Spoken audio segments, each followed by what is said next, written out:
Mr. Investor, welcome back to the channel, baby. So the guy who won the award, Alexander Hoin, based over in the Netherlands in Radboud University. This gentleman here, Alexander Hoin, he won a $1.6 million, I think it was an award. So he was utilizing long read sequencing and he was utilizing optical genome mapping. So he met up in February the 19th with 25 European rare disease experts and they went for this solvathon. So they spend like a set amount of time and it's an intense session. They joined the expertise together and I found this guy called German Demidov. He was part of the team. He calls himself the Slav god of bioinformatics, which is kind of jokes. So he was talking about Rare Disease Day a couple of days ago and he shared this picture of him and the team. On the right you can see Alexander Hoin there.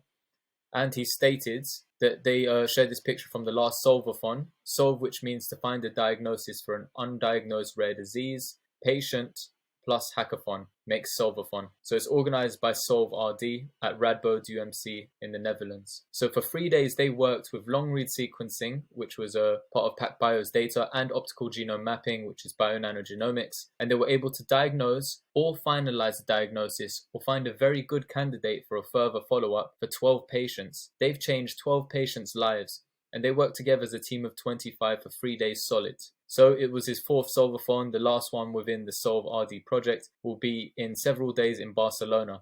So they've got something else coming up, which I'm looking forward to. So it just goes to show you when they focus their efforts and they're utilizing innovative, genomic data, they can change the lives of patients really quickly. 3 days, they were able to finalize diagnosis. A cool update that I'd love to show you is this post from LinkedIn. So this was FHD Global Research Foundation. They were talking about bionanogenomic Sapphire system, so this instrument here. In 2021, they set out to improve Australian FSHD diagnostics, and they funded a grant of over $500,000 to purchase the BioNano optical genome mapping instrument with the help of their generous community. So they were shouting them out, all these key donors at the bottom. Thank you to all of these people, Bill Moss, Babak Moini, and everybody else here. Really appreciate what you guys have done. And what they did was to bring Harry Perkins Institute of Medical Research one step closer to FSHD diagnostic testing. So thanks to the generous grant from the FSHD Global Research Foundation, they got this BioNano Sapphire optical mapping instrument installed at PathWest. So testing was completed and a submission for accreditation has been lodged with NATA. So these guys are based over in Australia and this is one of the governing bodies, I guess, the National Association of Testing Authorities. So it's a recognized national accreditation authority for analytical laboratories and testing service providers in Australia. What they were solving using the Sapphire system was many families in Australia are told they likely have FSHD, which is a type of muscular dystrophy. But getting an accurate genetic diagnosis to confirm this often isn't possible, or it's not available in many states. Once this diagnostic testing procedure at PathWest is accredited, patients from all over Australia will have better access to a genetic diagnosis for FSHD, opening up opportunities to be included in one of the many clinical trials emerging for this disease. So right now, Australian patients are missing out on clinical trial opportunities because we don't have the genetic diagnostics in place here. They want to thank the generous donations of the community and FSHD Global Research Foundation. But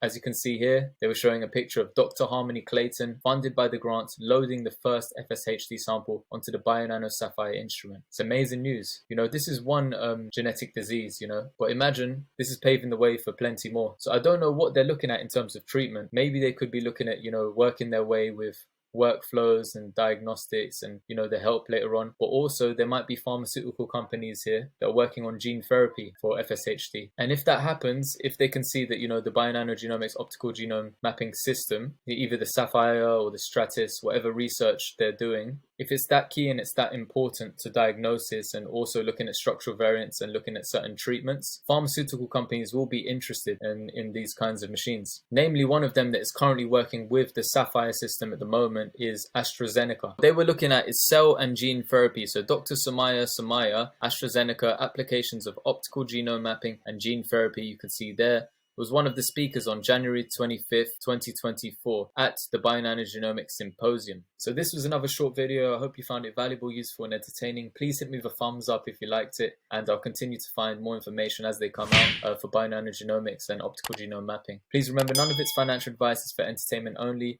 And if you'd like to drop a donation to my channel, please look in the description box below. There's a PayPal link there. I love you guys, and I'll see you in the next video. Mr. Investor, over and out, baby.